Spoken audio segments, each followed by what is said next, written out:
How much protein did you consume daily while you used to compete? 600 grams. Ronnie Coleman on season weight 136 kg, which means 4.5 gram protein per body weight consume பண்ணியிருக்காரு. இவ்வளோ protein எடுத்தால் என்ன அப்படின்றத வீடியோவில் சொல்கிறேன். Video ஃபுல்லாக பாருங்கள். இப்போ ப்ரோட்டீன் டைஜஷன் பற்றி பார்க்க போகிறோம்.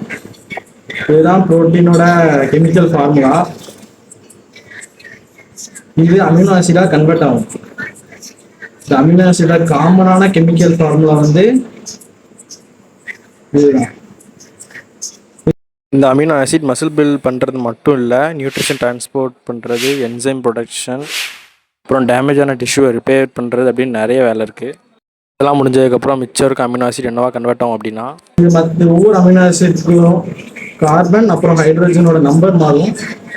இந்த அமினோ ஆசிட்ல இந்த நைட்ரோஜன் குரூப்பை தவிர மற்ற எல்லாமே குளுக்கோஸா கன்வெர்ட் ஆகும். எங்க அப்படின்னா லிவர்ல குளுக்கோனோஜெனிசிஸ் அப்படின்ற ப்ராசஸ் மூலமா குளுக்கோஸா கன்வெர்ட் ஆகும். மிச்சம் இருக்க நைட்ரோஜன் வந்து அமோனியாவா கன்வெர்ட் ஆகும். இந்த அமோனியா ஒரு டாக்ஸிக் நம்ம உடம்புக்கு. இந்த அமோனியாவை நம்ம லிவர் யூரியா சைக்கிள் மூலமா யூரியாவா கன்வெர்ட் பண்ணும். இது வந்து ஒரு லெஸ் டாக்ஸிக் சப்ஸ்டன்ஸ்.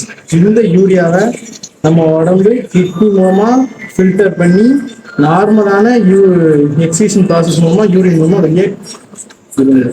ஓகே, இப்போ body weight into 4 gram 5 gram protein எடுத்தால் என்ன ஆகும் அப்படின்னா, அளவுக்கு அதிகமான அமோனியாவை யூரியாவாக கன்வெர்ட் பண்ணுறதுனால லிவரில் அதிகமாக ஸ்ட்ரெஸ் விழும். இதனால் லிவர் ஃபெயிலியர் ஆகும்.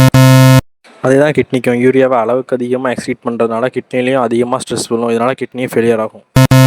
ஸோ வீடியோட கன்க்ளூஷன் என்னென்னா, உங்கள் டயட்டையும் பாடி பில்டரோட டயட்டையும் கம்பேரே பண்ணாதீங்க. அவங்க ஆஃப் சீசனில் ஒரு டயட், ஆன் சீசனில் ஒரு டயட் அப்படின்னு ஃபாலோ பண்ணுவாங்க. அது மட்டும் இல்லை, அவங்க ஆர்கனை ப்ரிவேட் பண்ணுறதுக்கு தனியாக மெடிசனும் எடுப்பாங்க. பாடி வெயிட் இன்ட்டு 2 கிராம் அப்படின்றதே ஹை ப்ரோட்டீன் டயட் தான்.